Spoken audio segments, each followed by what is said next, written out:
Hey guys, a couple of months ago I did a video about cameras that I use for my YouTubing. It was just a basic video called How I YouTube, all about my cameras, and I got some great questions after that video and I wanted to get them answered, and I apologize it has taken me so long to get this video done. Life just doesn't slow down around here. I got a big bunch of questions from Peter. He asked some excellent questions and I thought I would just take a whole video and answer them all, and I hope it answers everyone else's questions.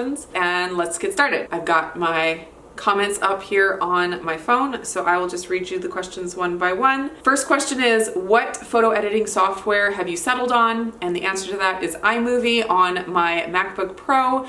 It is the best, easiest editing software that I have tried. My husband tried to get me to switch to a Linux computer, and he found a couple of video editing software programs for Linux, and I tried them for a while when I didn't have a MacBook, and it was not good. iMovie is just so user-friendly and really easy to jump into and get started with. I had no video experience whatsoever before I started using iMovie, but it was really intuitive and I just started playing with it, and every once in a while I would discover something else, a feature about it that I didn't know, and I'd start adding that in with my video editing, and just kind of have grown from there. I'm still no expert whatsoever. I just have fun with it and continue to learn and increase my video editing skills. Second, I've already answered almost, but it is, do you do all of your own editing? And the answer is yes, I do everything. I do all the camera work, all of the editing.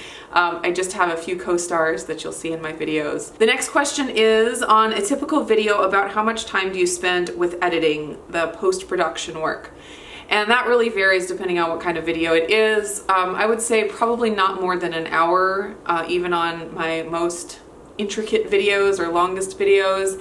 I try to keep things really simple. Since I am doing everything, I just can't get super complex in multiple angles of shots, like multiple cameras, multiple sources of audio, all that stuff. I just have to keep it really simple. If I was doing a video a month or a couple videos a month, maybe I could work really hard and make some professional quality videos, but that's not really what my channel is about. So I just keep it simple and try to get out as many videos as possible in a week. So to answer your question, probably not more than an hour per video, and since I am a stay-at-home mom of 5 kids, I usually don't sit down and do a whole hour of editing and then upload and have it be done. I'm usually getting interrupted and having to get snacks, having to feed babies, just all kinds of mom stuff, and so it's usually just where it fits sprinkled throughout the day. Next question is about microphones, and he asks if I use any additional microphones than what comes with the equipment.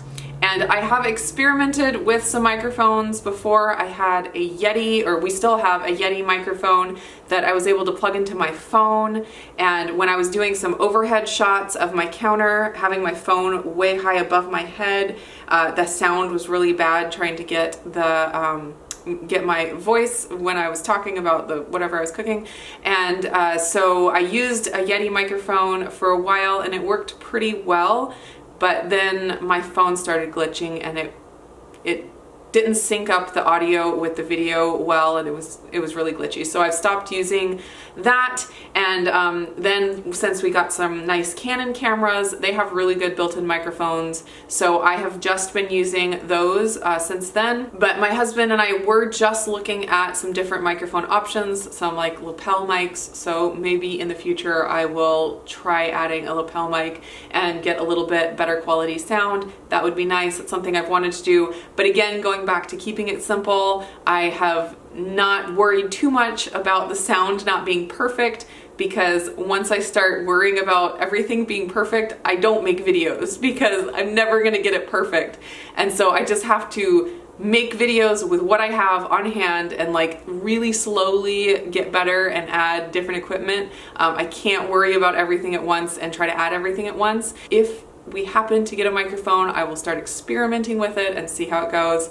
That's kind of how I work. Next is, what are my favorite tripods? And I honestly don't remember all the names. I have I have 2 tripods that I use most of the time and 1 tripod that I bought that I haven't really used much. I just bought it recently, but I will put down below any of the tripods that I use if I can find them on Amazon. They're really basic, nothing super fancy. Next question is about lighting. He asks, if you use artificial lighting, what's your favorite? Is everything natural light, or are you using a mix of artificial and natural light? So I don't have any sort of lighting equipment, like camera lighting equipment. I try mainly to use natural light. I try to make my videos in the afternoon, like in front of a window. I'm standing in front of a window right now, so I get really great natural light. I have a window in my bedroom that I get really great natural light from. So as long as the sun isn't shining directly into the window, I can get really good lighting. So that's what I try to do.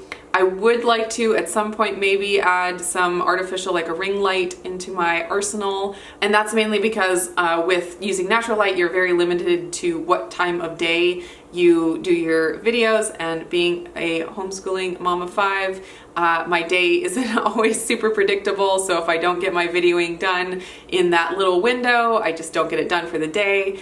So having the option of using some natural or some artificial light rather than always using natural light would be nice. But again, it's not something that I'm worried about, and if it happens in the future, it'll happen in the future. Next question is, what's your biggest challenge when shooting your videos? Number 1 challenge is finding time and finding quiet. I have my kids in lots of my videos because my kids are around all the time. Like I said, I'm a homeschooling mom, so I have kids running around all day. They don't go to school for the day like so in some houses. So finding the space and the time and the quiet, like keeping everyone occupied with something, and being able to really focus and get the video done is definitely the biggest challenge. We also have a very small house, so it's hard to get kids off into other rooms and let me have a quiet space to do a video.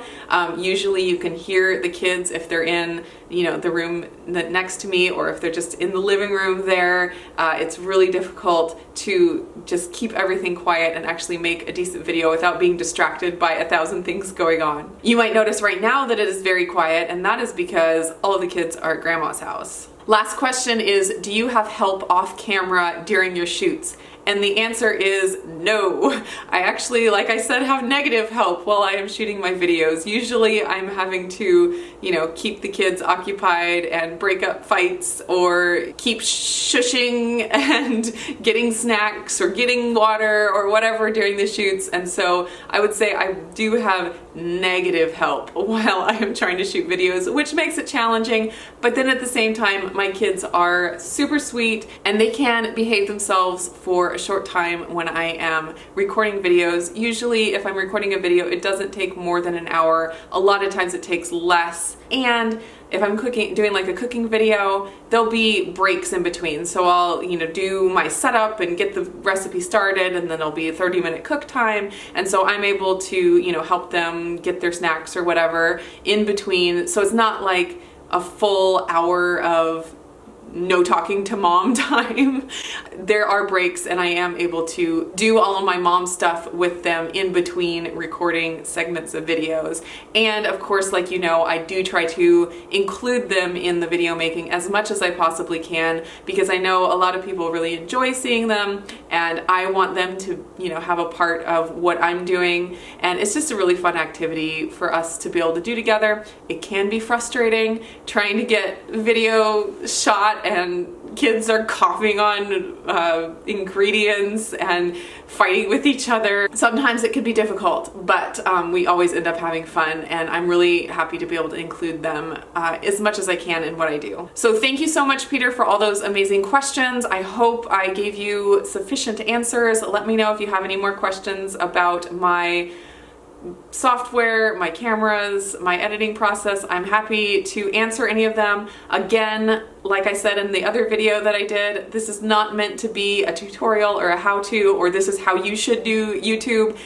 I do YouTube like this because this is the only way that I can make it work. So definitely don't look to me as a YouTube guru. I am totally just flying by the seat of my pants. Then the last thing I wanted to leave you with is I've gotten asked before how I get the downward angle video of my counter when I'm doing recipe videos. Also, I get a downward angle of my desk in my bedroom when I'm doing planner videos and things like that. So I thought I would show you my very, very high-tech setup for how I get my downward shots. So my downward angle shots I always get with my phone because it's able to sit flat. I don't have apparatus to get my cameras pointed down without tripod legs being in the way and all that. So I use my phone for any downward angle shots. We're making gingerbread cookies tomorrow, so I have my ingredients for my gingerbread cookies.